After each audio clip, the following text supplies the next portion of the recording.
Next part is your alternating current. ठीक है, अभी तक हम क्या देखते आए थे, स्टेडी करंट देखते आए थे, जिसमें हमने क्या किया था, एक सर्किट लिया था। इसमें क्या थी, हमारी रेजिस्टेंस थी आर। इसमें हमने क्या किया, इसके अक्रॉस वोल्ट मीटर लगाया, एमीटर लगाया। जैसे ही हमने क्या दिया, इसको पावर दी। ठीक है, इसको हमने ईएमएफ प्रोड्यूस कराई, तो क्या होगा, हमारा करंट स्टार्ट करेगा फ्लो करना। जैसे ही करंट स्टार्ट करेगा तो हमारी कुछ वोल्टेज होएगी। तो हमने क्या देखा कि वो वोल्टेज क्या रहती है, कांस्टेंट रहती है ऑलमोस्ट। जैसे जैसे टाइम बढ़ता जाएगा वो हर टाइम पे सेम वोल्टेज मिलेगी। ठीक है, फिर उसके बाद दोबारा अगर हमने बंद करके दोबारा इसको स्टार्ट किया तो भी हमारी क्या है, सेम ही वोल्टेज मिलेगी। इसको क्या कहेंगे, हमारा स्टेडी करंट, मतलब हमारा करंट क्या है, स्थिर है। और ये इसी करंट को हम क्या कहेंगे, direct current. Next we will study alternating current, that is AC current. ठीक है, डीसी करंट में ओम्स लॉ के अकॉर्डिंग हमने क्या देखा था, V is equals to I R. But जो हमारे mostly electrical power generated circuits होते हैं वो क्या करते हैं, वो एसी करंट देते हैं, ऑल्टरनेटिंग करंट होते हैं। ऐसा क्यों होता है, क्योंकि ऑल्टरनेटिंग करंट को हम इजीली कन्वर्ट कर सकते हैं एक वैल्यू को दूसरी वैल्यू में बाय मीन्स ऑफ ट्रांसफार्मर।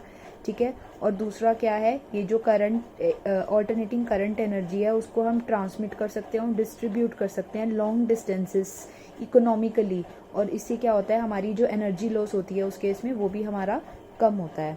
ठीक है, इसलिए हम क्या करते हैं, एसी करंट प्रेफर करते हैं ओवर डीसी करंट। अब इसका मैग्नीट्यूड क्या होता है ऑल्टरनेटिंग करंट का, क्योंकि हमें पता है कि ये क्या करेगा, कॉन्टिन्यूसली चेंज करता रहेगा टाइम के साथ, और उसकी डायरेक्शन भी क्या होएगी, पीरियोडिकली रिवर्स होती रहेगी। ठीक है, सपोज करो हमने क्या किया, यहाँ से 0 पॉइंट टाइम से हमने इसको स्टार्ट किया। ठीक है, ये क्या हो गया आपका टाइम, ये क्या है आपका ऑल्टरनेटिंग करंट। अब जैसे जैसे टाइम इंक्रीज हुआ, एक टाइम पे ये क्या हो जाएगी, इसकी करंट की वैल्यू मैक्सिमम हो जाएगी। ठीक है, दैट इज π/2। दूसरा क्या होगा, जब ये डिक्रीज होना स्टार्ट हुआ तो ये क्या हो जाएगा, इस टाइम पे आपका करंट क्या हो गया, वापस 0 हो गया। ठीक है, पहले 0 to कहाँ गई, मैक्सिमम गई। ये आपका 0 था, 0 to कहाँ गई, आपकी मैक्सिमम वैल्यू गई। फिर मैक्सिमम से कहाँ आई, वापस 0 आई। ठीक है, अब हमने क्या की, इसकी डायरेक्शन को रिवर्स कर दिया। फिर 0 से मैक्सिमम जाएगा किसी ऑपोजिट डायरेक्शन में, फिर मैक्सिमम से कहाँ आया, 0 आया। तो ये पूरा 1 क्या बनाता है, एक साइकिल बनाता है। ठीक है, इसको क्या कहते हैं, 1 कंप्लीट साइकिल। ओके, अब इस केस में हमारा करंट कितना होता है, I0 sin ओमेगा टी, या फिर हम इसको क्या लिखेंगे, I0 cos omega t, depending upon the situation, हम क्या सिचुएशन कंसिडर कर रहे हैं। नेक्स्ट इज आई क्या है, आपकी इंस्टेंटेनियस वैल्यू है करंट की। ठीक है, और I0 क्या है, आपकी पीक वैल्यू है या मैक्सिमम वैल्यू है। पीक वैल्यू क्या होती है, हम उसको भी फाइंड आउट करेंगे किसकी टर्म में, आई की टर्म्स में। और ओमेगा क्या है, आपकी एंगुलर फ्रीक्वेंसी है, दैट इज हमें पता है इसका फॉर्मूला 2π/t या फिर 2π nu, where t is your time period. ठीक है, एसी का।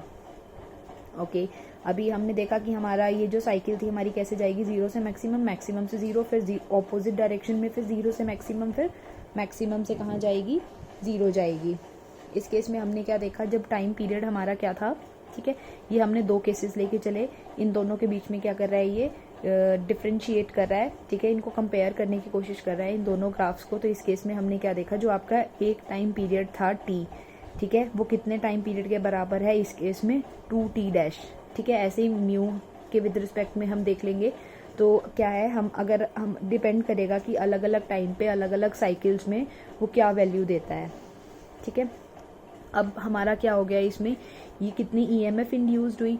ठीक है, जैसे हमने टाइम का देखा था ऐसे ही अब हम ईएमएफ देखेंगे इस केस में। ठीक है, that is E0 sin omega t या फिर E0 cos omega t, depending upon the situation, sine लेना है या कोस लेना है।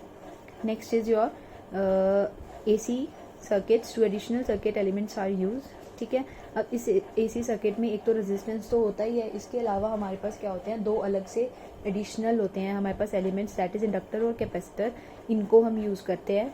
ठीक है, इसलिए करंट और वोल्टेज क्या होती है एसी सर्किट में, इन तीनों से ही क्या होएगी, कंट्रोल होएगी। यानी रेजिस्टेंस, पहले तो सिर्फ रेजिस्टेंस से थी, बट इस केस में क्या होगा, रेजिस्टेंस, इंडक्टेंस और कैपेसिटेंस, इन तीनों के थ्रू हम क्या करेंगे, हमारा सर्किट एलिमेंट्स क्या होंगे, हमारी जो वैल्यू होगी करंट और वोल्टेज की वो इन पर डिपेंड करेगी।